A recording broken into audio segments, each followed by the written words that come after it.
دہشت گرد ایک ایسے نوجوان کی داستان جس سے بچپن میں جائیداد، عیش و آرام، اپنوں کا پیار، رشتے چھین لیے گئے۔ حالات کے چنگل میں پھنس کر وہ جرائم کی دنیا میں داخل ہوا۔ محب وطن ہوتے ہوئے ملک دشمن قرار دیا گیا۔ انڈیا گیا تو قدم قدم پر موت نے گھیرا، مگر اس نے انڈیا میں انڈیا کی بینڈ بجائے رکھی۔ داستان کی طرف جانے سے پہلے چینل کو سبسکرائب کریں، لائک اور شیئر کر کے اپنی محبت کا ثبوت دیں۔ ایک دل ہلا دینے والی داستان، دہشت گرد۔ دہشت، قسط نمبر 8787۔ یہ باتیں بعد میں ہوتی رہیں گی، فی الحال تو تمہیں یہاں سے نکالنا ہے۔ بڑی جلدی خیال آ گیا تمہیں میرا، میں نے طنزیہ لہجے میں کہا۔ میری اطلاع کے مطابق گولی تمہارے سر میں تو نہیں لگی؟ گلوریا نے سنجیدگی سے پوچھا۔ تم کیا چاہتی تھی کوئی گولی میرے سر میں بھی لگتی؟ میں نے جارحانہ انداز میں پوچھا۔ یہ میں صرف اس لیے پوچھ رہی ہوں کہ تمہاری عقل کیوں خبت ہو گئی ہے، گلوریا اسی سنجیدگی سے بولی۔ مجھے معلوم تھا کہ تم کم از کم 2 مہینے یہاں ضرور رہو گے۔ میں تمہیں زخمی حالت میں یہاں سے نکالتی تو تمہارا علاج کیسے ہوتا؟ یہاں کم از کم تمہارا علاج تو ہو گیا نا۔ میرے پاس ایک لمحے کی رپورٹ ہے۔ تمہارے کئی آپریشن ہوئے ہیں، سب سے زیادہ مہلک تمہارے پیروں کے زخم تھے۔ فریکچر تو تھا ہی، 2 گولیاں بھی جسم میں پیوست تھی۔ خاصے طویل آپریشن کے بعد دونوں گولیاں نکال لی گئی۔ یہ باتیں تمہیں کسی ڈاکٹر یا نرس نے نہیں بتائی ہوں گی، گلوریا ہنس کر بولی۔ بہرحال میں نے پھر یہی فیصلہ کیا کہ تم چلنے پھرنے کے قابل ہو جاؤ تو یہاں سے نکالا جائے۔ تیمور کی رائے بھی یہی تھی۔ تو کیا تمہارے ساتھ تیمور بھی ہے؟ میں نے چونک کر پوچھا۔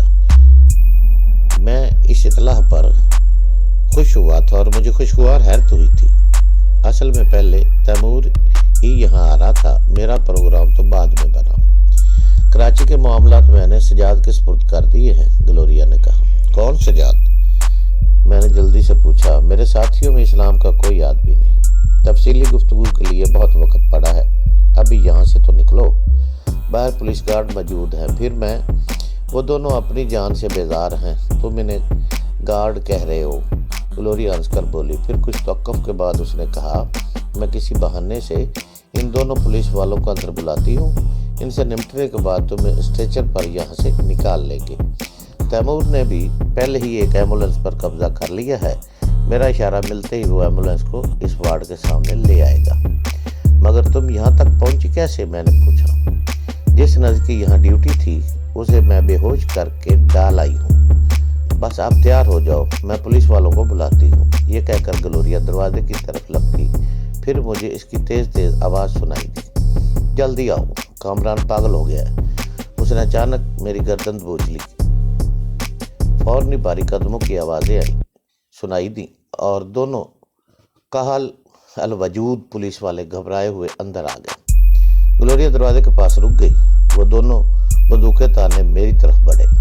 ان میں سے ایک پیچھے تھا۔ گلوریا نے پشت سے اس کی گردن پر زوردار ضرب لگائی، اس کے حلق سے او کی آواز نکلی اور وہ آگے پیچھے جھومنے لگا۔ اس کی آواز سنتے ہی دوسرا کانسٹیبل بڑھ کر پلٹا، مگر اس سے پہلے گلوریا تیار تھی۔ اس نے جھپٹ کر کانسٹیبل کی رائفل پکڑی اور اسے زوردار جھٹکا دیا۔ کانسٹیبل لڑکھڑا کر آگے کی طرف جھک گیا۔ گلوریا نے گھوم کے اس کی کن پٹی پر ایک کک رسید کر دی۔ اسے خود پر اتنا اعتماد تھا کہ اس نے یہ دیکھنے کی بھی زحمت گوارا نہیں کی کہ وہ دونوں ہوش میں ہیں یا بے ہوش ہو چکے ہیں۔ دوسرے کانسٹیبل کو کک رسید کرتے ہوئے وہ جھپٹ کے کمرے کے باہر نکل گئی۔ چند لمحوں بعد وہ ایک اسٹریچر سمیت کمرے میں داخل ہوئی۔ دونوں کانسٹیبل آڑے ترچھے فرش پر پڑے تھے۔ مجھے شبہ تھا کہ ان میں سے ایک مر چکا ہے۔ گلوریا نے مجھے اسٹریچر پر منتقل کیا اور سر سے پاؤں تک مجھ پر چادر ڈال دی۔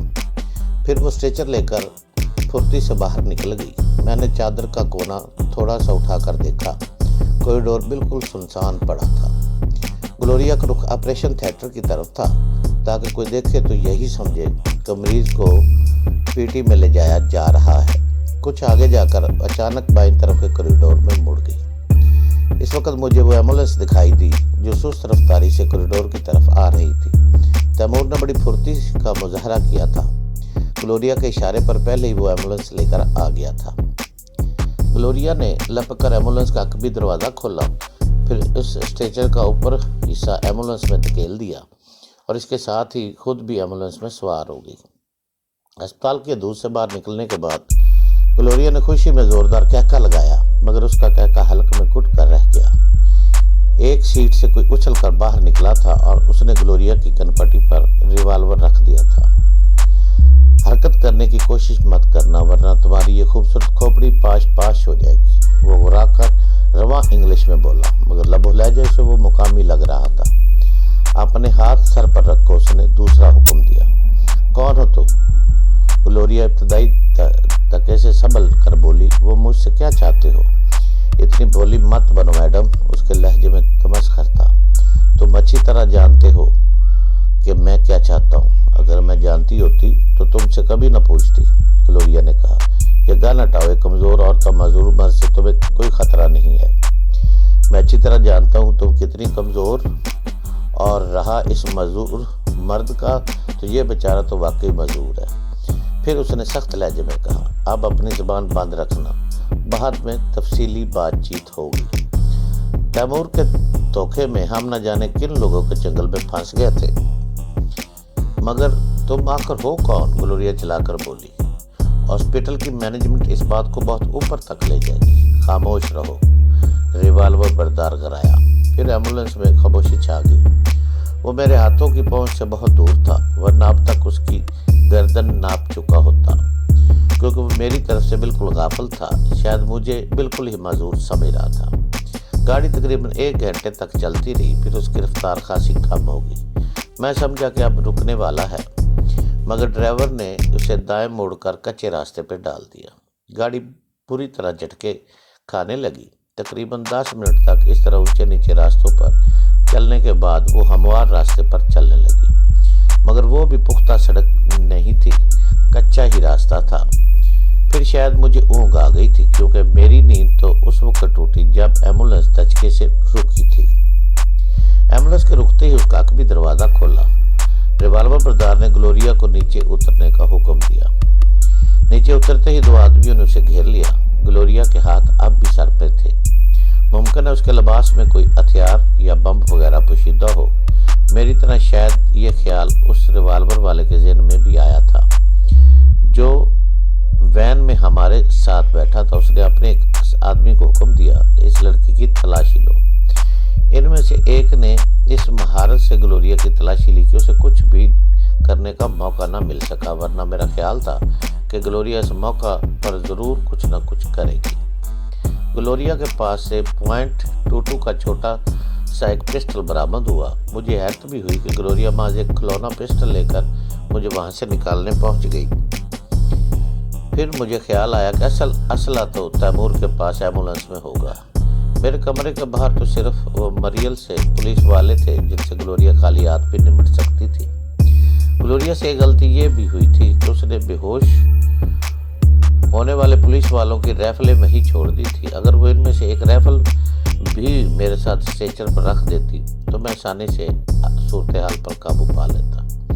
یہاں اور کون ہے؟ ہمیں لانے والے نے نیچے کھڑے ہوئے 2 آدمیوں میں سے پوچھا۔ اس وقت تو یہاں ہمارے سوا اور کوئی نہیں ہے، ان میں سے ایک نے جواب دیا۔ ٹھیک ہے، انہیں اندر لے چلو، مگر اس لڑکی سے ہوشیار رہنا بہت خطرناک ہے۔ اس نے گلوریا کی طرف اشارہ کیا۔ یہ خطرناک ہے؟ ان میں سے ایک نے مسکراخیز لہجے میں پوچھا۔ میں نے غور سے اس کا جائزہ لیا، وہ گٹھے ہوئے جسم اور درمیانے قد کا آدمی تھا۔ گلوریا اس کے سامنے زہر کر گڑیا ہی نظر آ رہی تھی، اس لیے وہ اتنی حقارت سے اسے دیکھ رہا تھا۔ زیادہ ہیرو مت بنو، ریوالور والے نے اسے چھڑک دیا۔ اسے بھی اتارو، میری طرف اشارہ کرتے ہوئے دوسرے آدمی نے کہا۔ یہ کیا کسی کی ڈیڈ باڈی ہے؟ وہ تمسخر سے بولا۔ ہاں، اس وقت تو اسے ڈیڈ ہی سمجھو، ریوالور والے نے کہا۔ یہ کامران ہے جو پولیس مقابلے میں بری طرح زخمی ہو گیا تھا۔ یہ ہے کامران؟ وہ ہکلا کر بولا۔ کیا یہ بے ہوش ہے؟ میرے خیال میں اسے کوئی ٹرینکولائزر دی گئی ہے اس لیے سو رہا ہے، ریوالور والے نے جواب دیا۔ میں فوراً سوتا بن گیا۔ پھر اسٹریچر اتارا گیا، وہ لوگ مجھے لے کر روانہ ہو گئے۔ میرے چہرے سے چادر سرک گئی تھی، اس لیے میں آنکھیں موندے پڑا تھا۔ میں نے ایک آنکھ ذرا سی کھول کر دیکھا، وہ لوگ مجھے لیے ایک بڑے سے بیڈ روم میں داخل ہوئے۔ پھر انہوں نے مجھے احتیاط سے بیڈ پر لٹا دیا۔ اس کی طرف سے کوئی خطرہ نہیں ہے، لڑکی کو باندھ دو، ریوالور والے نے کہا۔ ان دونوں نے فوراً گلوریا کو جکڑ دیا۔ میرا خیال تھا کہ گلوریا اس موقع پر بچاؤ کی کوشش کرے گی، مگر وہ دونوں بہت محتاط تھے۔ کمرے میں بیڈ کے علاوہ ایک صوفہ سیٹ، 2 آرام دہ کرسیاں اور بڑی سی ایک الماری بھی تھی۔ ان لوگوں نے باندھ کر گلوریا کو صوفے پہ ڈال دیا اور سر جھکا کر ایک طرف کھڑے ہو گئے۔ شاید انہی دونوں میں سے کوئی ایمبولینس ڈرائیو کر رہا تھا، کیونکہ مجھے ان دونوں کے علاوہ کوئی اور آدمی نظر نہیں آیا تھا۔ روزی کہاں ہے؟ ریوالور والا ان دونوں سے مخاطب ہوا۔ وہ تو آج ہی دلی گئی ہیں، ان میں سے ایک بولا۔ ریوالور والے کے چہرے پر جھنجھلاہٹ کے آثار ظاہر ہوئے۔ پھر اس نے الماری کھول کر وسکی کی بوتل نکالی اور میز پر رکھا ہوا گلاس اٹھا کر وسکی سے بھر لیا۔ پھر وہ پانی ملائے بغیر ہی پینے لگا۔